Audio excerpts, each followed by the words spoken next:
Aura tidak terkalahkan pembalap Ducati Lenovo Team, Marc Marquez kembali dengan penampilan yang tak terbendung. Namun meski begitu pencapaian The Baby Alien musim ini belum menyamai rekor pribadinya. Hingga 10 seri dari MotoGP musim 2025 ini berlangsung, Marc Marquez telah mengumpulkan 307 poin. Pundi-pundi poin tinggi tersebut didapatkan berkat penampilan Marc Marquez yang hampir tidak bisa diatasi sepanjang gelaran MotoGP musim ini. Dari 20 balapan sprint dan Grand Prix yang sudah berlangsung, 15 diantaranya dimenangi olehnya dan terkini Marquez melakukan sapu bersih dalam seri MotoGP Belanda 2025 pada akhir pekan lalu, padahal Assen bukan lintasan favoritnya dengan hanya 2 kemenangan yang pernah diraih sebelumnya. Meski demikian performa kuat yang diperagakan sejak tes pramusim membuktikan bahwa dibutuhkan lebih dari sekadar lintasan yang sulit untuk menghentikannya. Sebelum Assen, pembalap berusia 32 tahun itu juga telah menolak bala di trek-trek yang kurang disukainya seperti Lusail dan Mugello musim ini. Bahkan ketiganya berakhir dengan sapu bersih dan General Manager Ducati Corse yaitu Luigi Dalicna pun angkat topi. Dalicna memuji semangat dan kegigihan dari Marc Marquez mengingat dia mengalami 2 kecelakaan hebat pada hari pertama pada seri MotoGP Belanda 2025 tetapi masih bisa unjuk gigi.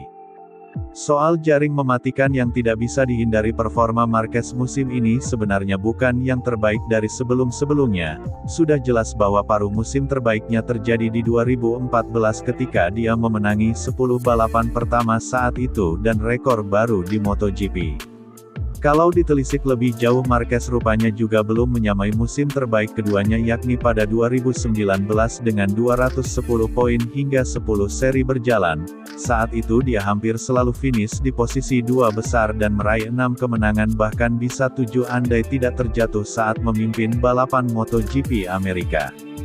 Jika ukurannya hanya pada balapan utama, Marquez mencatat 190 poin yang akan membuat paruh musim ini jadi yang terbaik ketiga dalam karirnya. Begitu pula jika memasukkan sprint race, persentase poin Marc Marquez dari maksimal yang diraihnya juga berada di urutan ketiga dalam catatan pribadinya. Meski begitu tidak perlu diragukan lagi bahwa Marquez sudah berada dalam jalur yang tepat untuk meraih gelar juara dunia yang ke-9 atau yang ke-7 di MotoGP. Gelar juara akan menyempurnakan kisah hebat dari jagoan balap yang hampir pensiun karena mengalami cedera berkepanjangan saat dirinya masih bersama Repsol Honda Team. Kita semua tahu bahwa sirkuit Assen sendiri memang bukanlah salah satu sirkuit favoritnya seperti halnya di Lusail atau Mugello.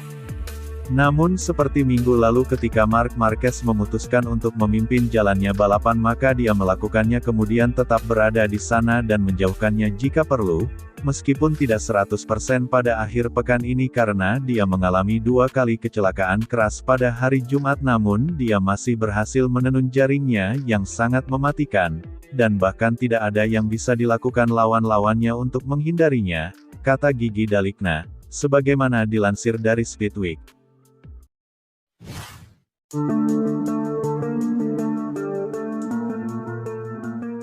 Pembalap Pertamina Enduro VR46 Racing Team, Franco Morbidelli meradang karena hukuman yang diterimanya pada balapan seri ke-10 MotoGP Belanda 2025. Franco Morbidelli harus puas finish di posisi ke-7 pada balapan MotoGP Belanda 2025, namun dia seharusnya bisa meraih hasil yang lebih baik.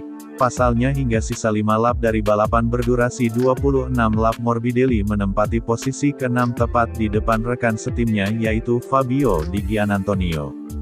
Akan tetapi Morbidelli ketiban apes dari insiden dengan sesama pembalap tim besutan Valentino Rossi di Cicane jelang garis start atau finish pada lap ke-20. Bak buah jatuh tidak jatuh dari pohonnya, Morbidelli meniru manuver Rossi mentornya 10 tahun lalu dengan memotong tikungan zigzag itu. Alhasil sosok yang akrab disapa Frankie kehilangan waktu berharga untuk bersaing dengan Di Gia, nama panggilan Di Giannantonio. Di Gialah yang akhirnya mengambil alih posisi ke-6 dengan jarak 6 detik lebih dari sang rekan setim di akhir balapan utama MotoGP Belanda 2025 tersebut. Menurut Franco, Morbidelli itu tidak adil dengan acuannya pun bukan aturan zaman Valentino Rossi melainkan apa yang diketahuinya pada saat ini. di mana pembalap akan menerima penalti lap panjang jika melanggar 3 kali untuk balapan sprint dan 5 kali untuk balapan Grand Prix. Sedangkan jika kejadiannya pada lap terakhir dan menguntungkan pembalap dalam persaingan yang dinilai sengit, hukumannya langsung turun 1 posisi. Franco Morbidelli sendiri tidak terima dihukum karena dirinya memotong tikungan sebagai konsekuensi dari insiden dengan Fabio Di Giannantonio. Regulasi MotoGP sendiri mengatur bahwa seorang pembalap harus kehilangan sedetik dalam waktu lap setelah memotong tikungan pada sektor yang sama, dan kalau tidak melakukannya seperti apa yang sudah dilakukan Franco Morbidelli maka dihukum penalti lap panjang. Bagi Franco Morbidelli sendiri ini adalah kedua kalinya secara beruntun dirinya menerima hukuman dalam sebuah balapan, di mana pada MotoGP Italia 2025 Morbidelli juga mendapat penalti yang sama karena menyenggol Maverick Viñales dari tim Red Bull KTM Tech3 hingga terjatuh. Aturannya mengatakan bahwa ketika pembalap lainnya terpaksa menyentuh area hijau hanya keuntungan yang dia dapat yang diambil, namun saya mendapatkan penalti untuk pembalap yang keluar batas trek karena kesalahannya sendiri. Tentunya Pablo Nieto pergi untuk meminta penjelasan, tetapi sekarang penaltinya telah diputuskan, jadi saya berpikir hanya tentang jenis kasusnya, yaitu saat seorang pembalap terlambat mengerem menyentuh lawan dan mengeluarkannya dalam lomba.